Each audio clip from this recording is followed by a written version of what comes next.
Hello mga kababayan, magandang araw, magandang umaga, magandang hapon, magandang gabi.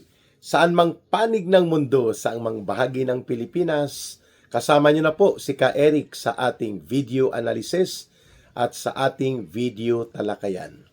Mga kababayan, pag-uusapan po natin ang kahalagahan kung bakit naging mas maayos dapat ang paghahabol ng ating pamahalaan kung matino ang direksyon nito upang habulin na mapanagot ang mga naituro na at napangalanan na mga pasimuno ng pandarambong at pagnanakaw kung hinabol kaagad sila ng mga case build-up pati po ng mga court petition sa pamamagitan ng Anti-Money Laundering Council. Bakit natin pinupuntuhan po ito sa ating video analysis? Sapagkat mayroon na pong pag-amin mismo ang gobyerno ni Marcos through kay Secretary Vince Dizon na naitakas na at naipalabas sa Pilipinas ang iilang mga air assets ni Saldico na dapat ay target for forfeiture, seizure, and freeze order ng korte kung naging maagap at naging maayos po sana ang naging paghakbang at mga ginawa ng Anti-Money Laundering Council, sapagkat ito po ang may karapatan at may obligasyon na magkaroon ng court petition for seizure, forfeiture, at freeze order upang mabawi, mapapigilan ang anumang hakbang na maitakas, maitago ang mga kayamanan na dinambong at mga ari-arian na konektado po sa korupsyon. Ngayon, dalawang helicopter at isang eroplano ni Saldico na nagkakahalaga daw ng mahigit 2 billion pesos ay naipalabas na sa Pilipinas. May nagsasabi na ito ay nakita na dinala o pinalipad papunta sa Kuta Kinabalu sa Malaysia at ang isa ay sa Singapore. At ngayon hindi na matrace. According to Civil Aviation Authority of the Philippines, ito ay mga high-end na mga air assets, no? Kasi ang estimated value ng mga posibleng dinambong mula sa pandarambong na uri ng mga properties na ito ni Saldico ay umaabot sa mga 4.7 billion pesos. May 5 helicopter at mayroon pong 3 eroplano ang hinahanap o target sana na mapasailalim sa Anti-Money Laundering Council na proseso upang ito ay hindi maitakas, maitago at maipaiwas mula sa kamay ng hustisya na nais nating ipatupad.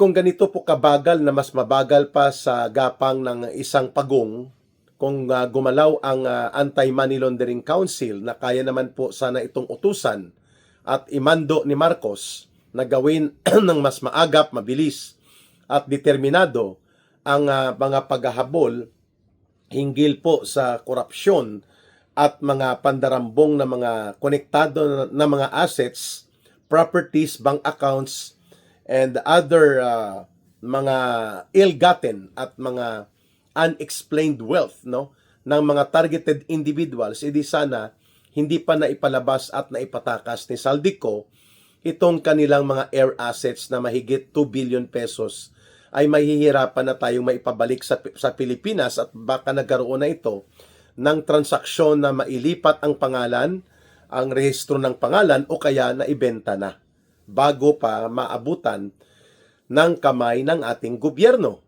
Kaya nga po sabi natin ay napakawalang kwenta po nitong Anti-Money Laundering Council kung ang pag-uusapan ay ang paghahabol at ang pagpapanagot sa mga magnanakaw at mga kurakot at mandarambong na opisyal ng gobyerno kagaya po nila Marcos, Romualdez at nila Saldico. Wala po talagang matino at kapanipaniwala na hakbang na makikita natin na may ginagawa sila.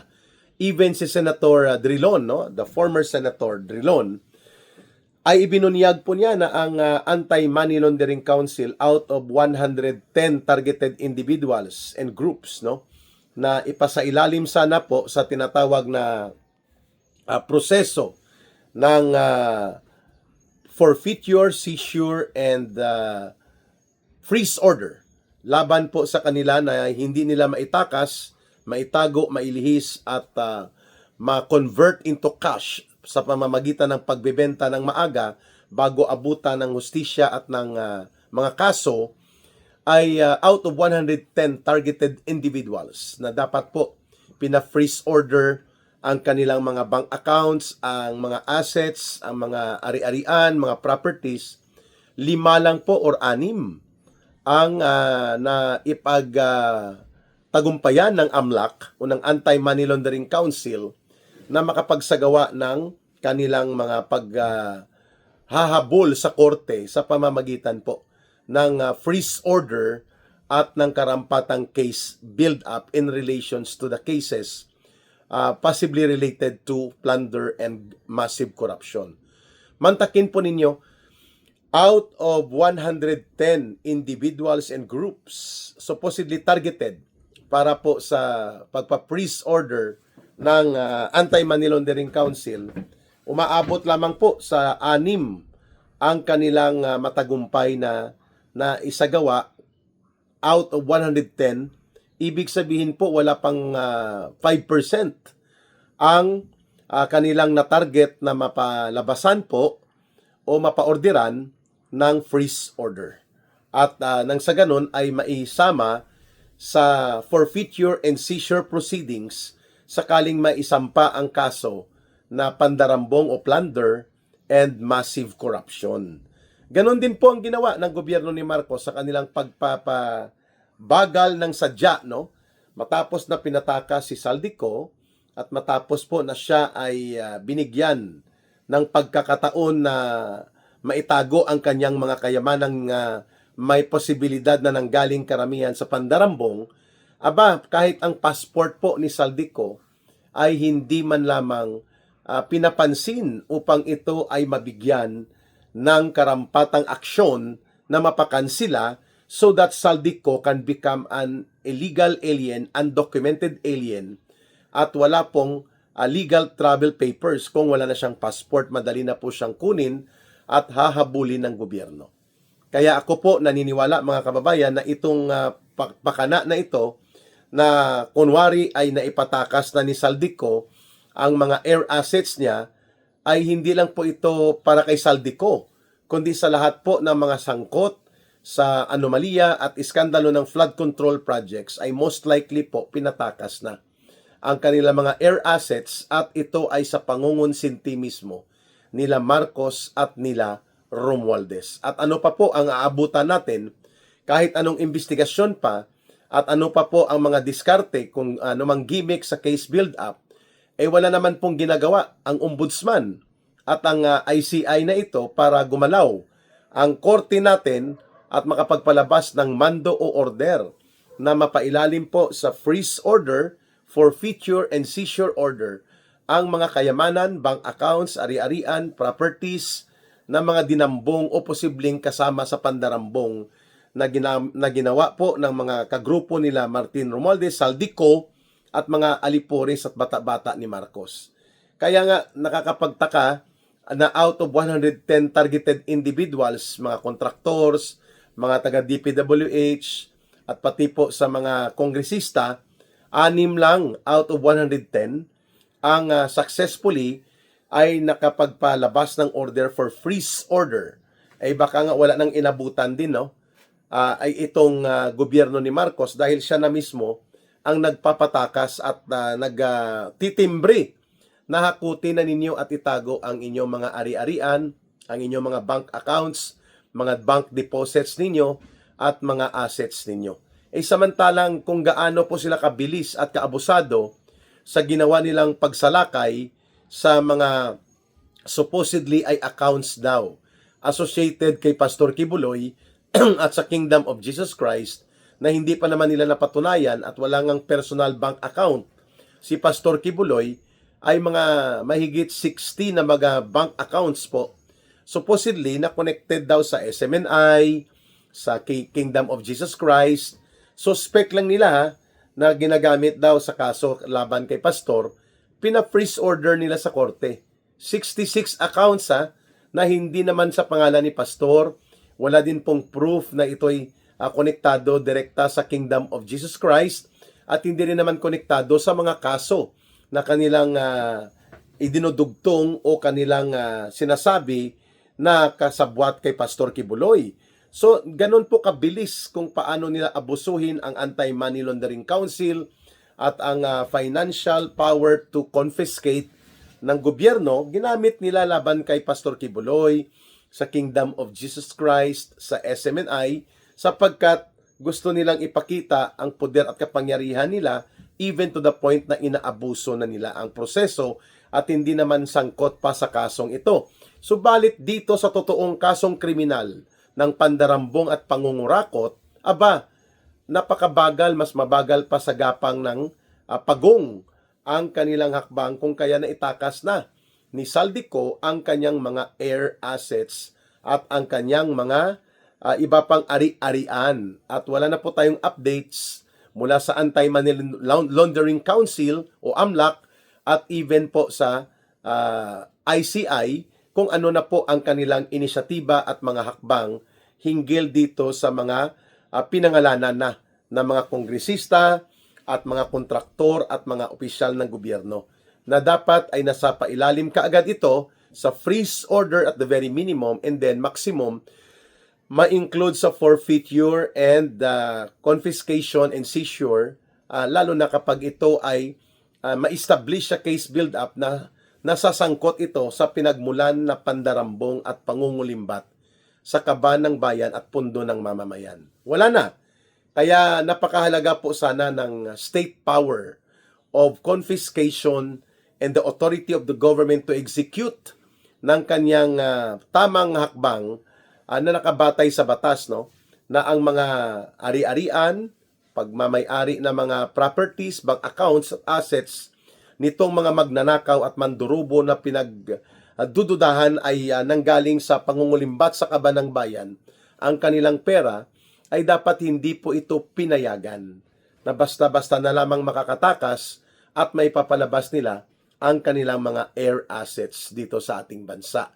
Kaya tayo nakakapagtaka, sabi ko nga, kung gaano kabilis, mas mabilis pa sa strike of a lightning kung paano inabuso ng AMLAC at ng gobyerno ni Marcos at nila Romualdez ang poder sa pag-confiscate, magpa-freeze order sa mga ari-arian o mga properties at mga bank accounts na pinagdududahan nila na konektado daw sa Kingdom of Jesus Christ, sa KOGC at sa SMNI at kay Pastor Kibuloy na wala namang kinalaman sa mga partikular na kaso na gusto nilang patunayan, subalit wala pa pong isang buwan ay naipa-freeze nila ang 60 accounts mahigit laban po sa mga hindi naman sangkot sa dapat na iimbestigahan sa kaso na kanilang ina-allege laban kay Pastor Kibuloy. Subalit dito, sa ginawa po nila, ngayon na itakas na ni Saldico ang 3 air assets niya and ang 2 pa na mga helicopter hindi na rin nakikita ng kaap kung saan na ito. At malamang sa malamang po, ito ay naibenta na. Converted to cash o na-transfer na ang ownership nito. So nakakapanghinayang at nakakapagpakulo ng dugo na mayroon kang gobyerno na kunwari ay naghahabol at hinahabol ang mga kurakot at mandarambong, subalit ito rin ang nagpapatakas. Ito rin po ang nagbibigay ng pamamaraan kung paano maitago. At nang sa ganun po, hindi mahahabol mismo ng gobyerno ang mga assets at mga liability o ang mga assets and properties nila. Kung kaya po, nagdududa na tuloy ang lahat ng mamamayan sapagkat wala naman pong nakikita na mga konkretong hakbang na talagang hinahabol at talagang binibuild ang kaso. Samantalang si Boying Rimulya bilang ombudsman, ito sana ang kanyang inaasikaso. Hindi po ang mga pagpa-press conference, hindi po ang pagharap sa kamera o ang anumang mga pagbibitiw ng mga salita na ang layunin ay magkarga ng intriga laban kina Pangulong Duterte, kay Vice President Sara Duterte, samantalang ang totoong target ng mamamayang Pilipino sa paghahanap ng katarungan at hustisya ay hindi naman po nakakakuha ng anumang mga pagpuna o kaya hakbang na very deliberate and categorical ay hahabulin sila. Wala nga tayong naririnig na nagkaroon ng lockout bulletin o ng process of whole departure order laban kay Martin Romualdez. Walang forfeiture din po sa mga proceedings and even ang pagpa-freeze order sa mga ari-arian nila at sa madami pa pong mga naituro sa mga nauna ng mga naglahad ng kanilang affidavit like ang Diskaya couple. I think there were 22 congressmen na 22 na mga membro ng Kongreso ang pinangalanan ng mga sangkot sa pangungutong at pangungulimbat sa flood control projects, and not one of them was subjected to AMLAC proceedings para po mapa-freeze ang kanilang assets, accounts, and liabilities. Mantakin po ninyo mga kababayan, ganyan po ang sitwasyon ng ating bayan ngayon. So malinaw mga kasambayanan, mga kababayan ko, na walang ibang nagkakaroon ngayon ng pattern of cover-up at ng pattern kung papaano po ilunsad ang paglilihis ng mga investigasyon at pati na po ang pagpapatakas ng mga assets, properties at mga pera at kayamanan na dapat ay babawiin ng gobyerno, subalit gobyerno na mismo ni Marcos ang siyang nagkukumpas na ito po ay mapapatakas na. Sabi nga natin mga kababayan sa una nating mga video analysis, hindi po natin kailangan na magkaroon pa tayo ng investigative body para lamang mapaimbestiga, magkaroon ng malakas na pagbubuo ng kaso at mapaporfeit at mapabawi at maparusahan sila ito mga magnanakaw na ito kung totoong hindi sangkot ang gobyerno ni Marcos. Because the powers of the office of the president are very broad. Napakalawak po niyan at napakalaki po ng kapangyarihan na yan para gamitin po ang Anti-Money Laundering Council. Nandyan din pong ombudsman para ito ay itulak niya sa kanyang public and political pressure na gumawa ng hakbang. Nandyan ang Department of Justice, nandyan po ang National Bureau of Investigation, ang PNP-CIDG. We don't need itong mga National Intelligence Coordinating Agency, NICA. We don't need this kind of showcase ng kunwa-kunwari ang mga chapsoy at pansit canton na investigasyon. Ano pang imbestigahan nyo? Pinatakas na pala ni Saldico ang 2 helicopters niya at isang Gulfstream na eroplano na nagkakahalaga ng mahigit 2 billion pesos na mga air assets niya. At ano pa po ang naitago at naitakas ni Saldico at ng mga kagaya niya. Ito po ay nararapat na sigurong mailantad sa gobyerno o sa mamamayang Pilipino na ang nagpapatakas mismo sa mga magnanakaw at mga kriminal si Marcos. At ang nagbibigay ng hint na itago na nila at ilihis na nila ang kanilang mga ari-arian upang hindi mahabol at hindi maisama sa kung anumang hakbang na pwedeng gawin na ipa-showcase ng Anti-Money Laundering Council, ang gobyerno mismo ni Marcos ang gumagawa nito. At dyan po, eksperto sila Romualdez. Paano magtakip, magtabon-tabon, maglihis at itakas ang mga sangkot na ebidensya na dapat po ay nahahawakan ng pamahalaan. Wow! So mantakin po ninyo na nasasangkot si Saldico sa bilyon-bilyon posible na mga ninakaw at dinambong na kayamanan niya at pati po itong 1 trillion pesos na flood control projects, and yet hindi kinakansila o hindi pinapakansila ang kanyang passport. Magtatanong talagang taong bayan, ano? So nakakapag-travel siya all over Europe, all over the world, nang parang siya ay turista, bagamat nagtatago at nakatakas na, pero turista pa rin na super bilyonaryo. Dahil gobyerno mismo ang nagpoprotekta sa kanya under nito sa inutil na gobyerno ni Marcos at Romualdez. Pangalawa, nakakaya pa niyang palusutin at itakas at itago ang mga posibilidad ng mga ninakaw na kayamanan like itong mga air assets niya, isang eroplano na more than 1 billion pesos at 2 helicopter na more than 1 billion pesos combined na worth. So mahigit 2 billion pesos po na air assets niya na itakas pa niya at nailabas sa Pilipinas.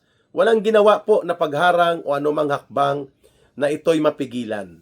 At dahilan po ito na wala na talagang anumang pagtitiwala ni katiting ang taong bayan sa gobyernong ito ni Marcos kung ang pag-uusapan ay ang paghahanap ng katarungan, ang paghahanap ng matuwid na pamamaraan upang abutin po ang hustisya dito sa malaganap at talaga namang mapang-abuso na nanakaw at sistematikong pangungurakot sa pundo ng ating mga mamamayan. Kaya ang panawagan po natin, buwagin na lang yan ng ICI. At nang sa ganun po, wala na tayong ma-expect pa na kalukuhan pa mula sa kanila na i-go-good time pa nilang mamamayan. And pangalawa, kung hindi kayang panindigan pala ng Anti-Money Laundering Council ang kanyang papel para ipakumpiska, bawiin o ikaya ipatigil po ang pagtakas at ang pagtago ng mga kayamanang ninakaw at dinambong, buwagin na rin ng Anti-Money Laundering Council kaysa naman po tayo ay magkaroon ng kingkoyan. Kinokomedy, kinikingkoy po ni Marcos ang taong bayan, samantalang seryoso at mabigat po ang usapin tungkol sa pananagutan at mga kailangang kaparusahan at napakahalagang pagbawi supposedly ng kayamanang ninakaw at dinurubo nitong mga mandarambong na mga kasabwat sa sindikato ni Marcos at nila Romualdez. And yet, sila po ay libreng-libreng makapagpalabas ng eroplano, makapagpalabas ng mga helicopters nila, at naitatago pa ang mga bank accounts na itatransfer pa po ito, at wala namang konkretong hakbang o counteractions. Ang gobyerno ay passport nga lang ni Saldico at passport ni Romualdez, hindi nga mapakumpiska, no? Tatakas din po ito si Romualdez at magkukunwa-kunwari ang may sakit ito at magkukunwa-kunwari ang ito ay hindi kayang humarap na sa investigasyon. Subalit lahat ng ito ay nararapat lamang na tayo po ay hindi titigil na maibunyag at mailahad ang katotohanan ito upang nang sa ganun po ay malakas pa rin ang panawagan ng taong bayan na papanagutin ang gobyerno ni Marcos at ni Romualdez at sisingilin sila ng katarungan mula sa hanay ng mga mamamayang Pilipino. Magbabalik po muli ang ating video talakayan at video analysis at tayo po ay magkakaroon muli ng paglilinaw sa ilan pang mahalagang punto at issue habang si Ka Eric po ay nasa family events, no? Habang hindi pa ako kaagad makapag-livestream until the night of October 31. Mahalin po natin ang bansang Pilipinas. Walang ibang magmamahal nito, kundi tayo rin pong mga Pilipino. Para sa Diyos at sa Pilipinas nating mahal, mabuhay ang sambayanang Pilipino, mabuhay po ang mamamayan, and may God bless you as well as may Allah will be with those who are Muslim brothers and sisters. Bye for now. See you again. Maraming salamat muli.